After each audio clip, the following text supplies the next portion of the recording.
Good morning, everyone. I want to personally welcome you, and I want to acknowledge that we are here face to face, but many of our community are still joining us worshiping remotely. So today's worship will be hybrid. Some of it will be live and some of it will be pre-recorded. Our worship will contain some of our pre-COVID elements, but not all of them. How much we do live and how much we do pre-recorded will change each week, and it will be informed by what we learn, partly as we go. It will also be informed by what works best for everyone here, and also what works best for everyone that is watching electronically. It will also be informed by the type of service that we have. For instance, next week, it will be National Junior High Sunday, and many of those students will be participating in worship by pre-recording and participating remotely. As long as it remains safe, we will continue to include face-to-face worship as an option, but we also know that at any time, if it becomes clear that it is very unsafe to be here in person, then leadership will not hesitate for the health of everyone to return again to all remote worship. So we'll just keep you posted. I want to thank you, all of you here and all of you joining us electronically. Thank you for your optimism and your unconditional support as we take this next step to move into yet another way of worshiping as God's community of faith. At the end of worship, we ask for those of you that are here for face-to-face worship to remain seated through the postlude, through the sending music, and the ushers will ask you to leave, and they will start from the back and stand by your row, and you will know that it's okay for you to exit in that way. We also ask that you not stand in the aisles and visit, that you not stand down in the foyer and visit, that you carry your conversations outside. That would be helpful. Some big thank yous go to the COVID-19 Safety Protocol Task Force that met very intensely and put safety protocols in place for us. Leadership team who has been wrestling with how we should be with one another for the past 6 months. To worship team who spent boundless energy to figure out signage and to figure out staff and how to make you as safe as possible here. And then a huge thank you to acknowledge the nonstop work that has been done for the past 32 weeks to produce remote worship. The technical crew of Eric Gehring and Ryan Gehring and Shane Kirshner and Doug Langle and Steve Lawling and Chris Whitaker. They have been at this nonstop so that you could still participate in worship. Thank you.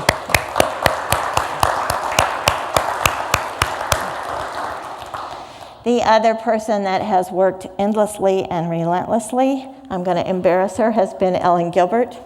She is coordinator of all our music, and she has scheduled bodies, called people, pre-recorded, done live music. She has played, she has accompanied, she still continues in that role. And Ellen, that has been amazing all this time. Thank you so much. And then there are those of you both here and joining us remotely who have sent texts, who have said yes to pre-recording, to volunteering, to doing helpful things in the background for us to be supportive through this whole time. We know that this is still unfolding. We know that we will have to make changes along the way, and we would appreciate it as you have suggestions, as you have thanks, as you have supportive comments to make. If you would get a hold of a member of worship team, we will funnel those comments about worship through worship team, and we will address them and try to make our best adjustments to what will keep us all safe together. It is weird for us to have you here. I will just say that. We just don't know quite how to behave. We don't know whether we should look at a camera or we should look at you, or exactly how we should be. But we will get through this together. We are so glad you are here. Welcome. Welcome to worship at the McPherson Church of the Brethren. We are an open and affirming congregation that strives to be hospitable and attentive to all of creation. We do not always meet that lofty goal, and we have our share of ups and downs. But in the midst of it all, we continue to listen to God's call on our individual lives and the life of this congregation. We continue to seek to follow Jesus simply, peacefully, together. We are humbled you have chosen to worship with us. Welcome.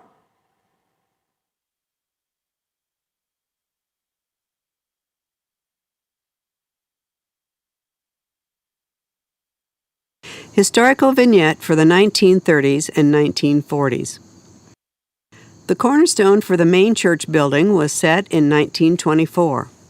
A copper box inside the stone contains a Bible, a history of the congregation, a copy of E.L. Craik's 1920 book, History of the Church of the Brethren in Kansas, a brief history of McPherson College written by its first president, S.Z. Sharp, a copy of the local newspaper write-up of the day's events, and some church programs for the day.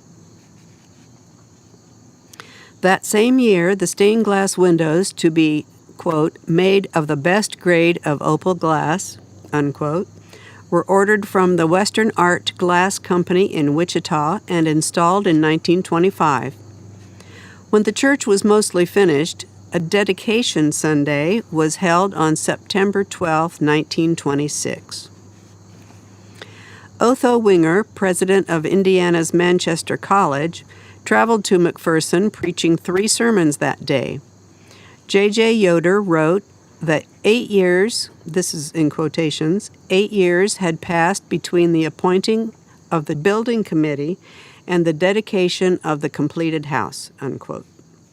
A large crowd attended the community event, and despite bad weather, orchestras from other churches in McPherson aided in making the event one of great celebration.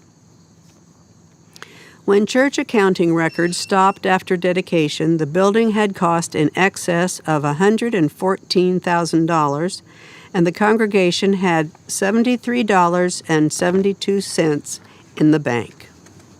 In spite of pledges made by congregants, a debt of $30,000 existed in 1927. Bonds were sold and payments of principal and interest extended into the 1930s. During the Great Depression of the 1930s, the church building was in jeopardy of defaulting on its loan. Some people seriously suggested that it should be sold for use as a movie theater. However, funds in excess of $5,000 annual budget were received, and by 1937, the total indebtedness had been reduced to $14,500. By 1939, a debt of $10,000 was refinanced by a mortgage on vacant lots owned by the church. In 1941, a new pipe organ was installed in the church at a cost of $5,800.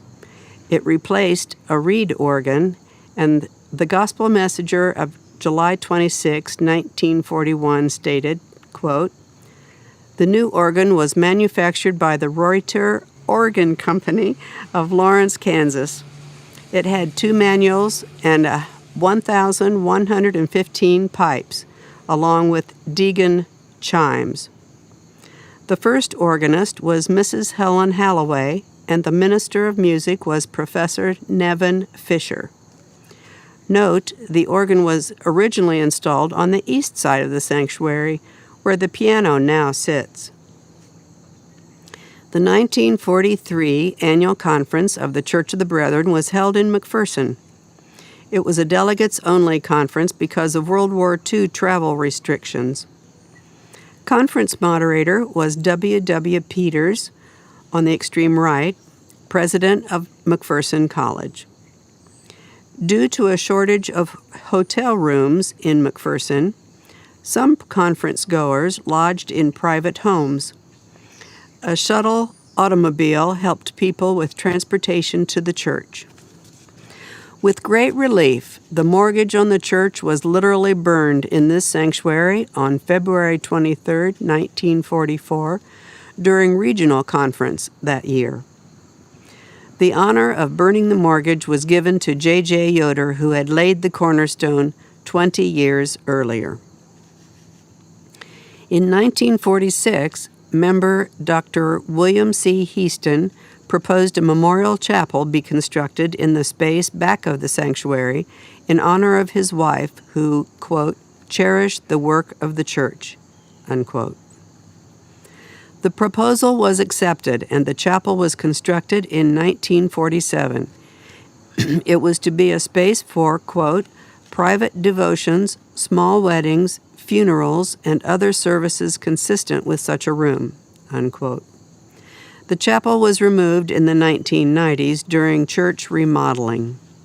In the 1940s, the church purchased a private home at 1301 East Euclid for a parsonage. It was sold in 1952. And another parsonage at 1322 East Euclid was purchased from the Harnley estate. The total cost, including interest on a loan, was $20,125.06. The church no longer owns a parsonage.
And now, although we are not inviting children forward for the children's time, we will have a children's time. And the only time you will see children come forward with the children's story person is if they're part of their family, part of their bubble. So if you'll see that, you'll know that's what's doing. And Barbara Wagner has our story for us this morning.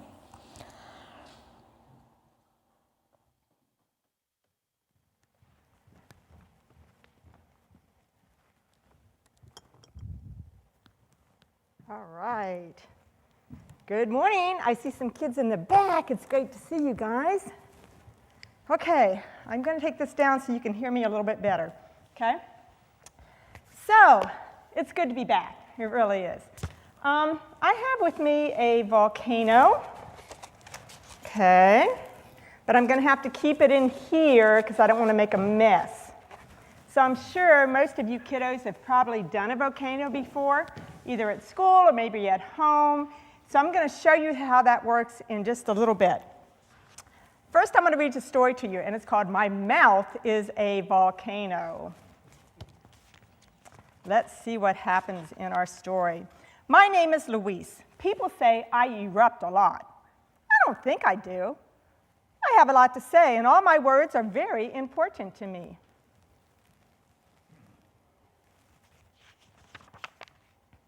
When other people talk, words just pop into my head. Then they slide down to my tongue. My tummy starts to rumble, and then it starts to grumble. Oops, I think we're going to have an eruption here. And my words begin to wiggle, and then they do the jiggle. My tongue pushes all of my important words up against my teeth. And then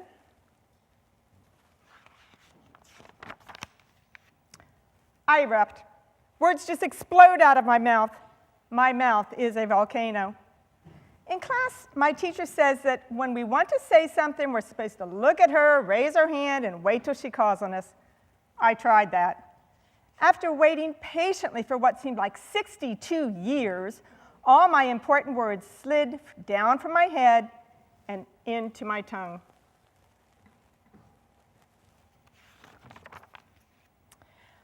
My tummy started to rumble, and then it started to grumble, and the words began to wiggle, and then they did the jiggle, and my tongue pushed all of my important words into my teeth, and my volcano erupted. My teacher was less than pleased. She erupted me right back. I know that what you're saying is very important to you, Louise, but since it's not an emergency, you'll have to wait until I call on you. It was my volcano's fault.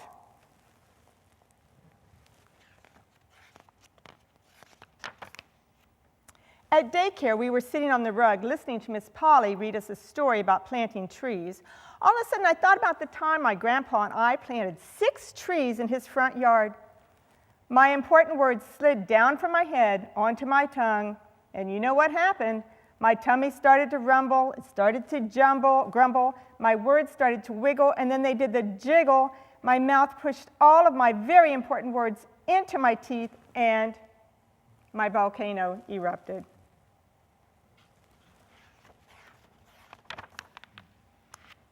I got a timeout. It was my volcano's fault. During dinner, Mom and Dad were talking about paying the bills. Then I thought about my friend Bill. Bill can blow a bubble inside of a bubble when he chooses 2 pieces of bubble gum. Now that is really important. My big words, my important words about Bill, slid down from my head onto my tongue.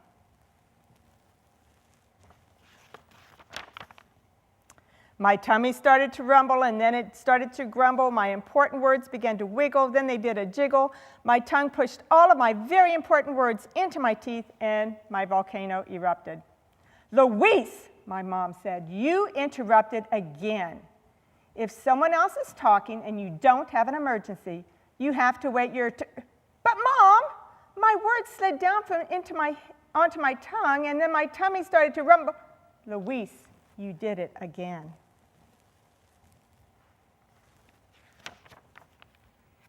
I got sent to my room. She said I was rude. It was my volcano's fault.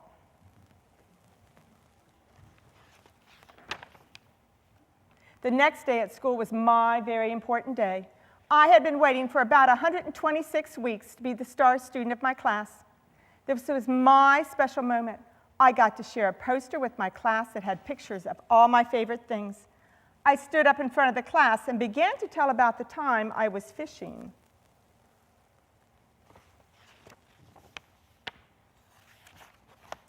Halfway through my story, Richard started telling everyone about when he went deep-sea fishing in Mexico.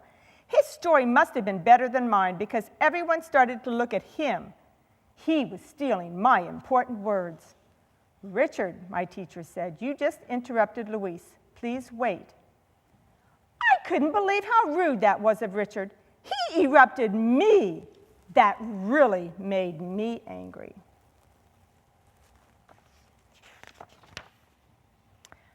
After talking about my fishing trip, I started explaining about the x-ray of my broken arm.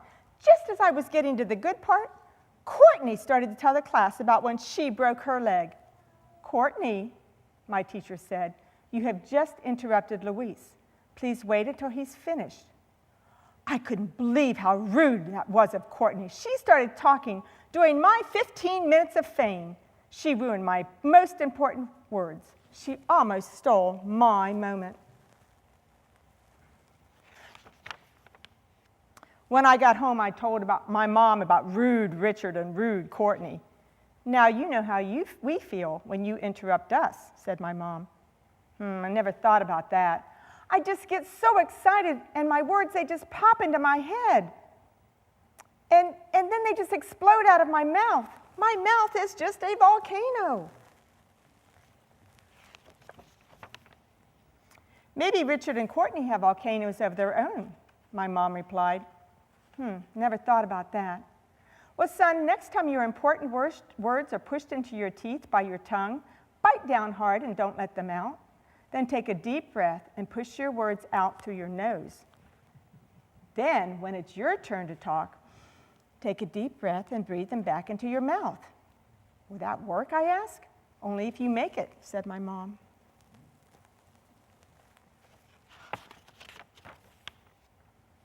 That night at the dinner table, my sister Sylvia was in the middle of one of her long girl stories when my important words began to slide down from my head and my volcano started to do its thing. Just as my tongue started to push the words through my teeth, I bit down really hard, and I breathed my words out through my nose. And as soon as my sister was finished talking, I took a deep breath, and back in went the words.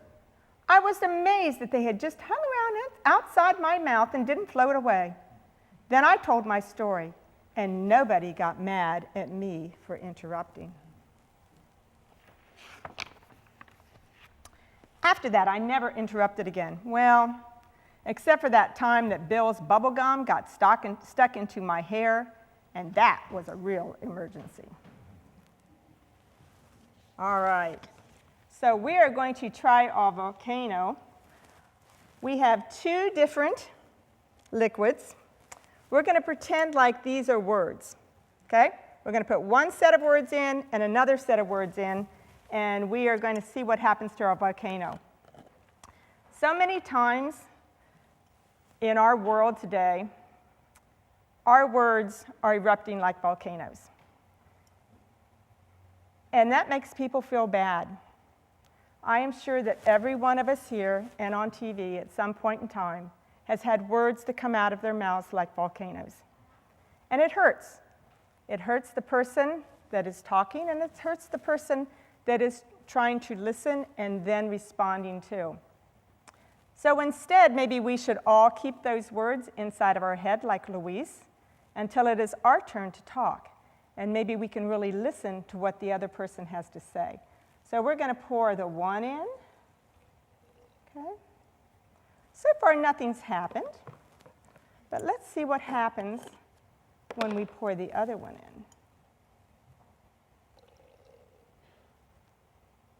in. Ooh. If you can see that on the film, it's starting to erupt. Okay. Now, the first one, when I put that one in, it didn't do anything. We can pretend like this one was maybe listening. But when this one started to talk,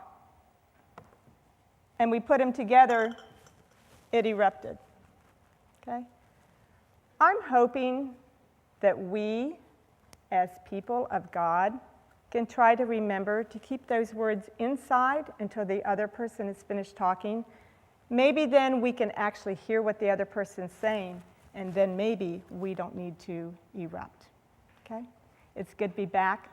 See you later.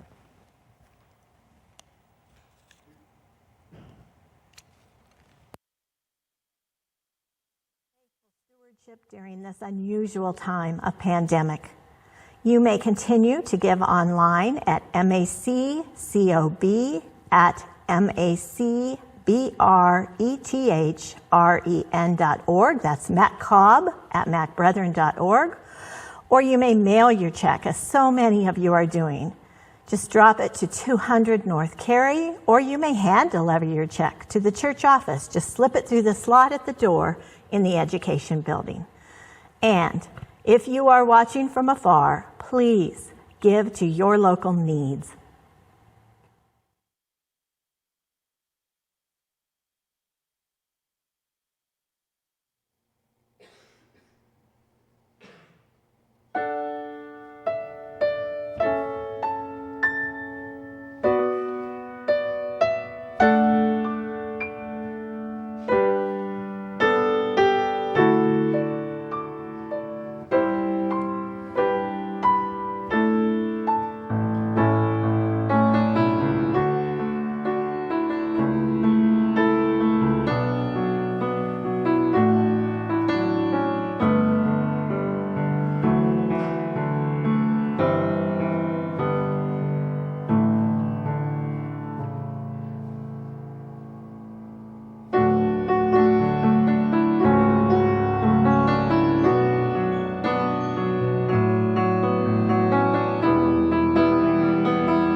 The power of song to take us back to another time in our memory.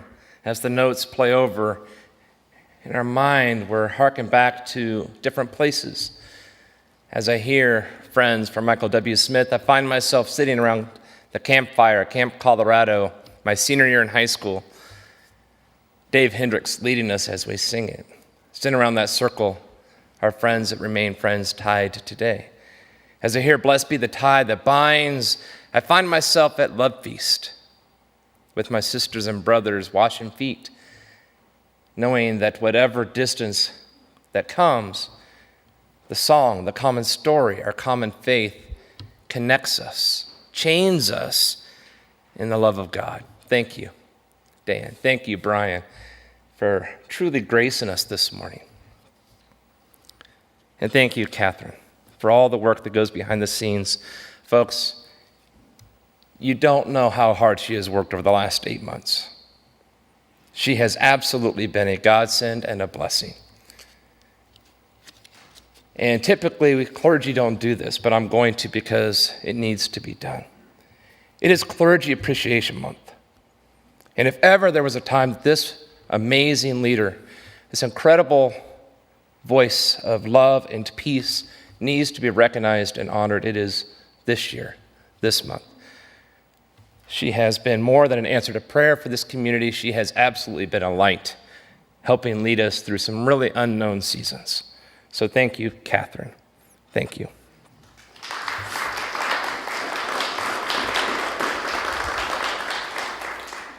And now, from the Gospel of Matthew, our scripture focus this morning. And it's kind of an odd text to choose at the end of October, to choose the text where Jesus is getting ready to be arrested and his disciples are trying to figure out what their role is. And so one of them pulls out a sword and swipes off the ear of one of the arresting guards.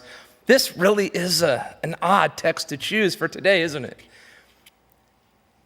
But really, I think it is for such a time as this that we wrestle with the difficult nature of this text. Matthew 26, verses 47 through 56 from the Message. Jesus celebrated his final Passover meal with his disciples. He prayed over them, for them, and for the world. Peter, James, John, they had all fallen asleep. Then this happened. Hear Peterson's words. The words were barely out of Jesus' mouth when Judas, one of the 12, showed up. And with him a whole gang from the high priest and the religious leaders, brandishing swords and clubs. The betrayer had worked out a sign with them. The one I kiss, that's the one. Seize him. Judas went straight to Jesus, greeted him. How are you, Rabbi? And then kissed him. Jesus said, friend, why the charade? Then the guards came on him. They grabbed him. They roughed him up. One of those with Jesus pulled out his sword, taking a swing at the chief priest's servant, cut off his ear. Jesus replied, put your sword away. Put it where it belongs. All who live by the sword will be destroyed by the sword. Don't you realize that I am able right now to call on our Creator and 12 companies, more if I need them, of angels ready for battle? But if I did that, how would the scriptures come true that say that this is the way it has to be? Then Jesus addressed the mob. What is this? Coming out here with all these swords and clubs chasing me as if I am some dangerous criminal? Day after day I have been sitting in the temple teaching, and you never once lifted a hand against me. But you've done this to confirm and fulfill the prophetic writings. Then all the disciples cut and ran. Welcome back. It is different, I must say, to stand here or to sit there and to see faces staring back at us. It is an odd feeling, to say the least, to see nodding of heads and eyes darting back and forth and hopefully listening ears. It has felt like a desert for me, at least for the past 8 months, to speak to a camera, not knowing if anyone is on the other side of the lens. And so welcome. Welcome back. Welcome back to the house that God created so many years ago through story and sermons and hard work. Please know, though, to honor Yoder this morning, I'm doing 3 sermons. So sit back, put on your seatbelts, and let's go for a long ride together. It's okay to laugh. Laughter is healing. It is good. As I said, this feels odd. I have stood in the pulpit, not just here, but for the past 18 years in Ohio as well, offering a message, not every week, but oftentimes, several times a month. So this part of standing in the pulpit isn't what feels different, and yet something new is flowing, something unknown. It's almost as if we, as a community of faith, are beginning a new journey.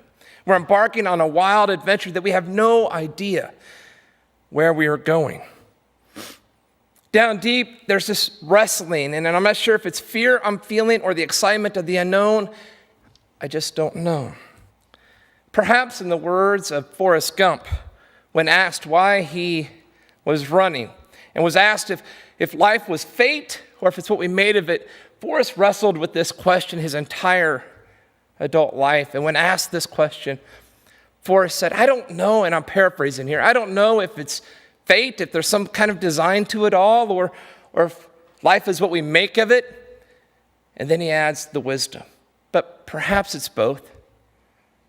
So deep within us, there might be the fear of the unknown, and yet also the excitement of the unknown. We wrestle with both, knowing that what lies ahead is truly a mystery.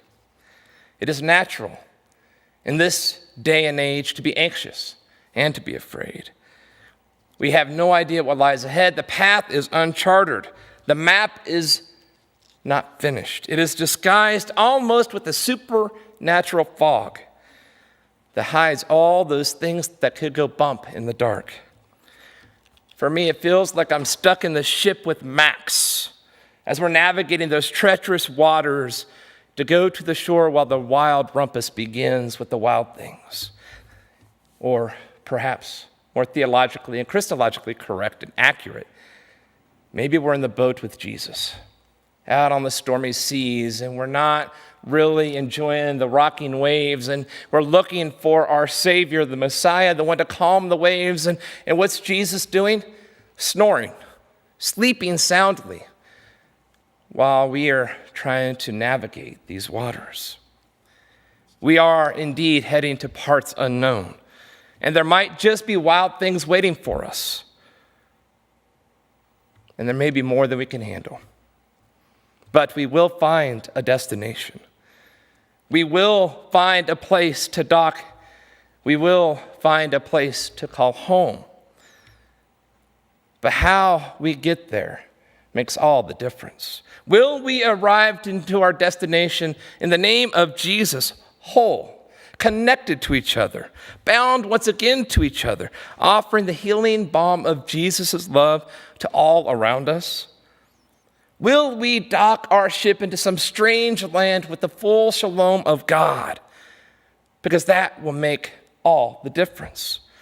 Or, as seems to be endemic of the world around us, will we tear one another apart and crash into the beach, leaving shrapnel all along the sandy shores for treasure seekers to find and to discover years from now?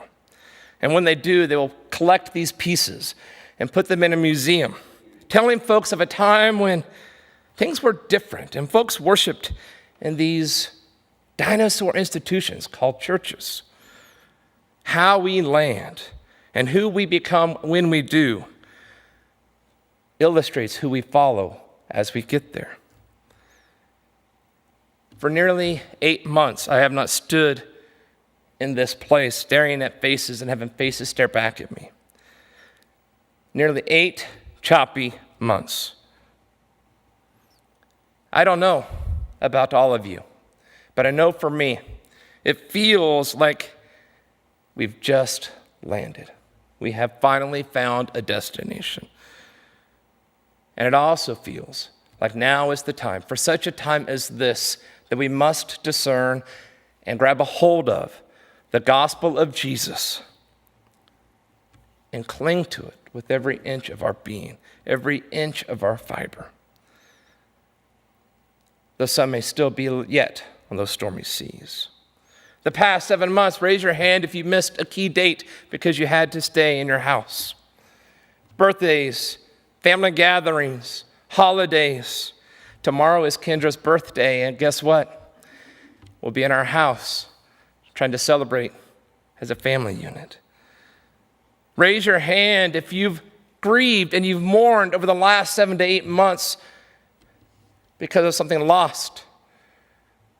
Not being able to reach out to someone, not being able to touch the face of one you love.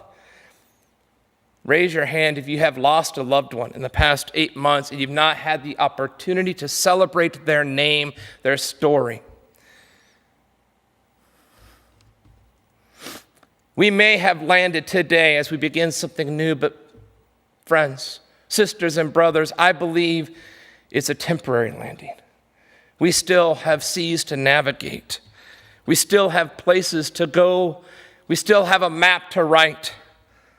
We still have lives to change and to touch and to love. Because though we have missed key dates and we have mourned and we've grieved, we must remember the stone over the tomb was gone. The stone that was in front of our homes is beginning to move. There is light breaking into our existence because we are that light. We remain the mechanisms that God's love, that God's tender mercy can flow into this weird existence we call humanity right now. The hymns used to fill this sacred space, and we sang from the deepest part of our being. And we may not sing yet, but if you walked into the church or up to the church this morning around 10 a.m., you could hear the voices of angels once again joining the few that felt comfortable to sing. We will sing someday. We have arrived to a destination, but there's still places to go. There's still seas to navigate. How we get there determines who we are when we do. And there are many of us still wrestling, still lost, still trying to bump through the darkness. And as I wrote this part of the message, I was reminded of a sermon Catherine did years ago. And her voice, her words, her wisdom echoed through my mind as I thought about how to talk about where is God when things are dark. And her truth, the truth she offered that day hit me. God is in the dark. God is there. God created the dark. And so we may be wrestling through this, surrounded, shielded by darkness, but God is there.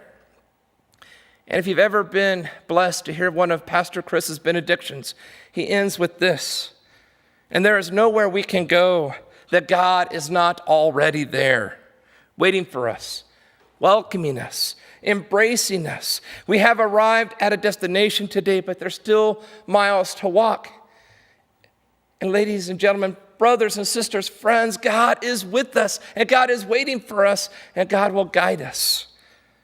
Yes, we have lost much. We have mourned as a community. We may even find ourselves stuck in this perpetual grief cycle. But God is here.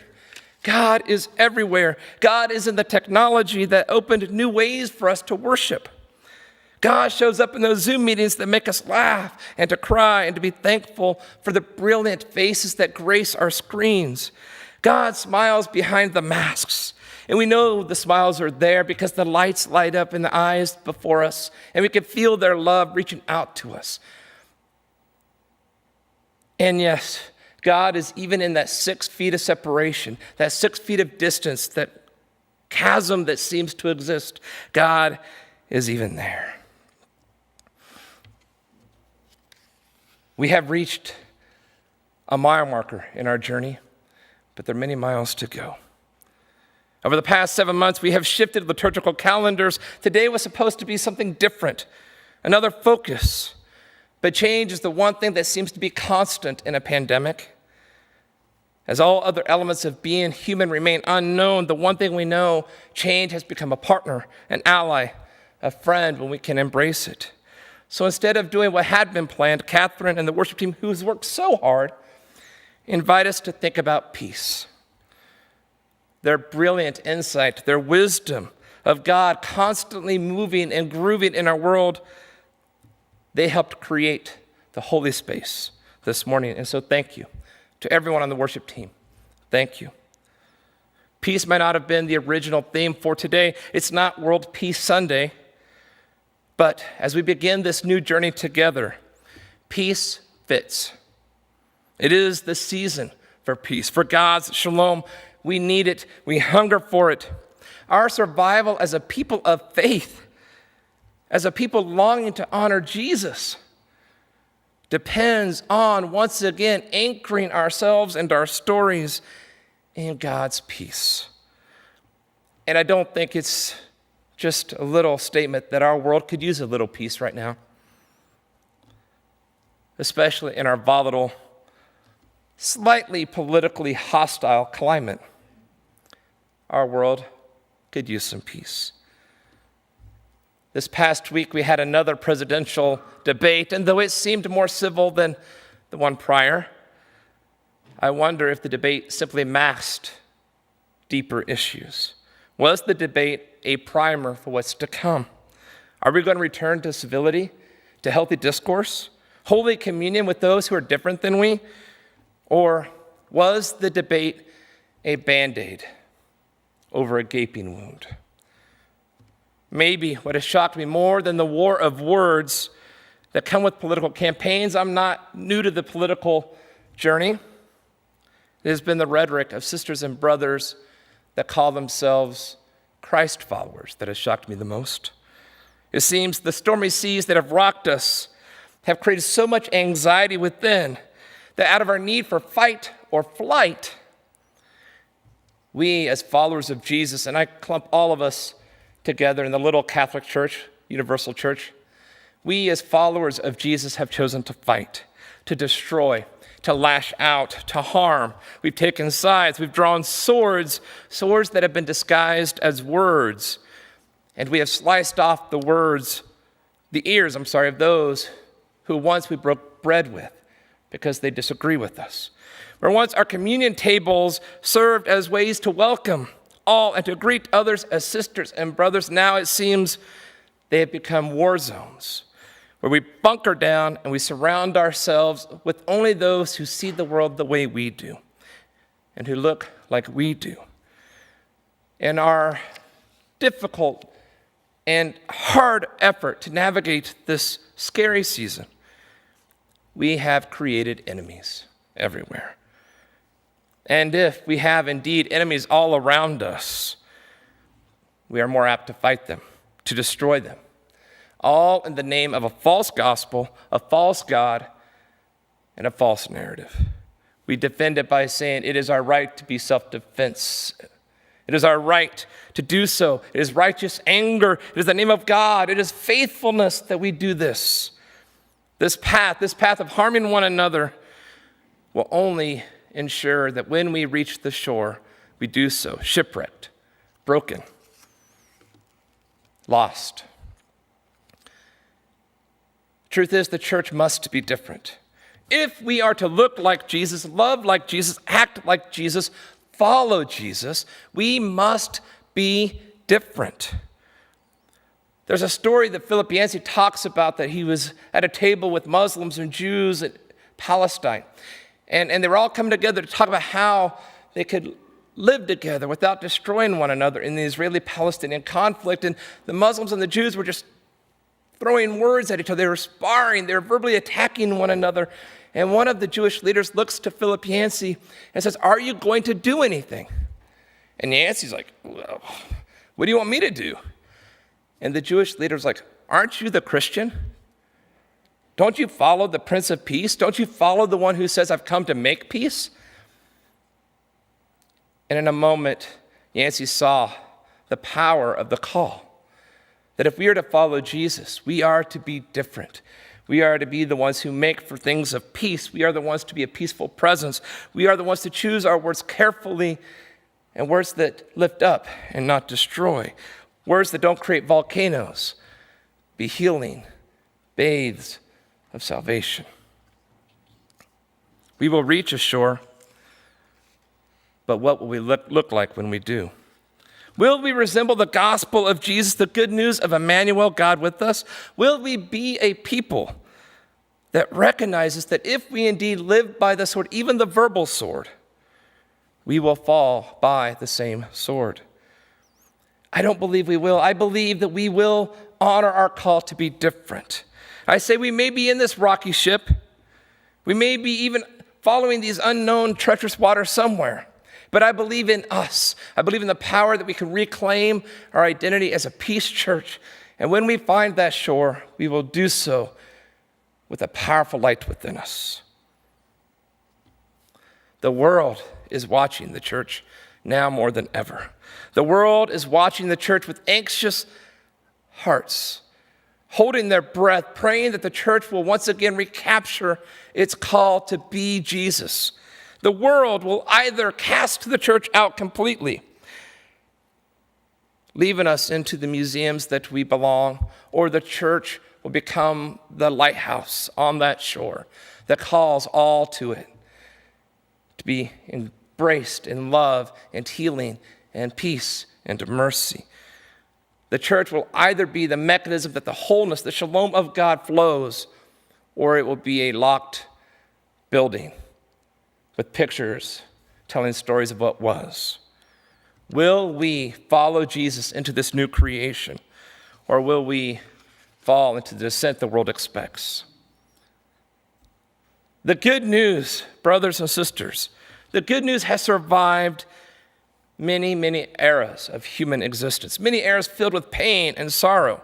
Because at those moments when all seems lost, when the seas rock the ship the most, the good news, those who follow Jesus have found a way to recapture the vision of what it means to be like Jesus. And they become the lighthouses that guide these ships safely into harbor. Today, not tomorrow, today is the time for us to recapture this journey, to grab a hold of the good news of Jesus. Society needs, as the old cliche offers, a come to Jesus moment. We, as followers of Jesus, should be ready to unleash Emmanuel, God with us, so that restoration can begin. It'll look different. It always looks different after pain-filled chapters are written. But healing can and will come. We will reach another shore. We will plant gardens and build homes. We will lean on each other again. And we can do so much more ministry for those around us. Because when the world descends into the war of words, striking out anything and anyone who looks different, we can be the light that says, no, this is not how God would want us to be. We can not only see the light with those we agree with. As followers of Jesus, we look for the light within those we disagree with. That's what makes Jesus so beautiful, so powerful, so necessary. When the world gathers arms of hate and injustice, we can be the ones who create arms of care and love and justice. And when we do, we add more light to the embers of God's reign here and now. When the world tears down walls and destroys bridges that folks had once crossed to be together, we can get out our hammers and nails and we can restore those bridges, rebuild those walls. And when we do, we cross chasms and we link arms just as Jesus did. And finally, when the world wants to use guns and ammo to steal life, we will honor the call of Isaiah to turn our swords into plowshares so that we can create life. And when we do this, sisters and brothers, we will usher in the year of Jubilee that Jesus promised for all of creation. The fog that sits around us will lift. Our ship will find a shore. But who we are when we find that destination depends on how we traverse these waters. Will we be a people of peace, a people that live out the full shalom of God? If we can do this, if we have the courage and the faith to do this, we will add brilliant illumination to the lighthouses that are flickering, longing for power.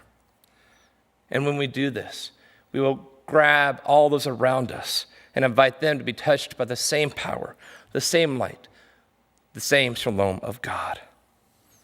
The choice before us is to be a people of love and peace and healing, or people lost in the darkness of hate, injustice, and war.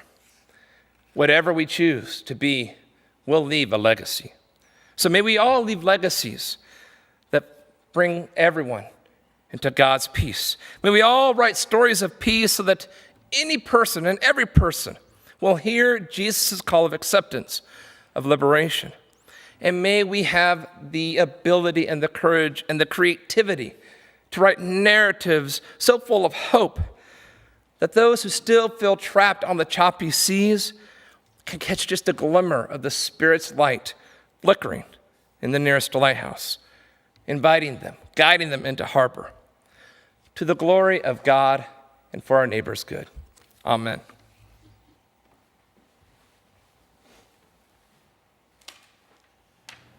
This song was first sung by the man who wrote the lyrics for his mother's funeral. It's entitled, "You Raise Me Up."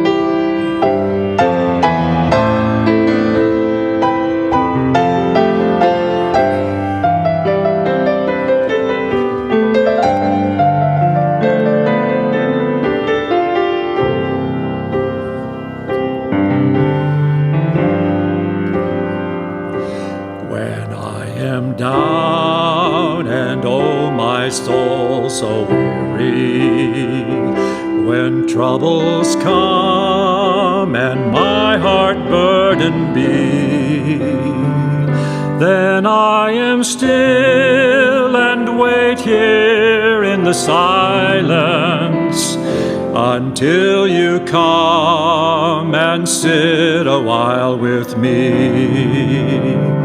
You raise me up so I can stand on mountains. You raise me up to walk on stormy seas. I am strong when I am on your shoulders.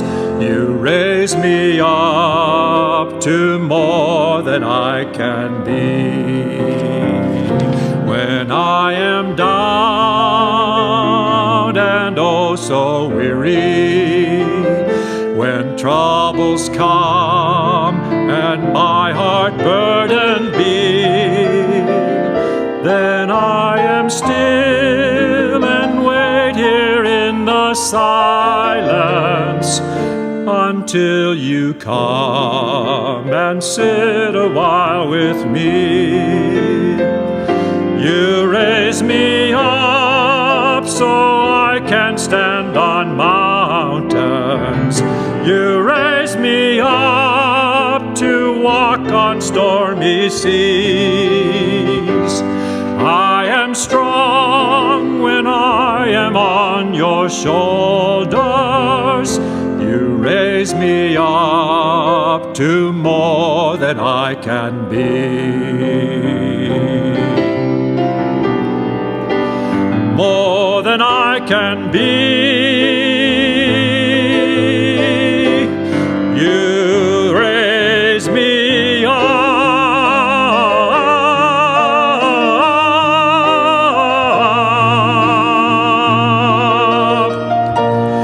You raise me up so I can stand on mountains.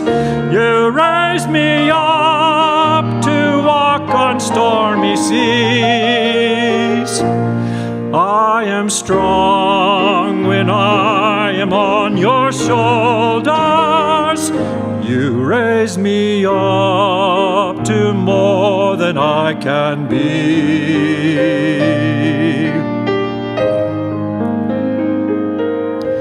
You raise me up to more than I can be.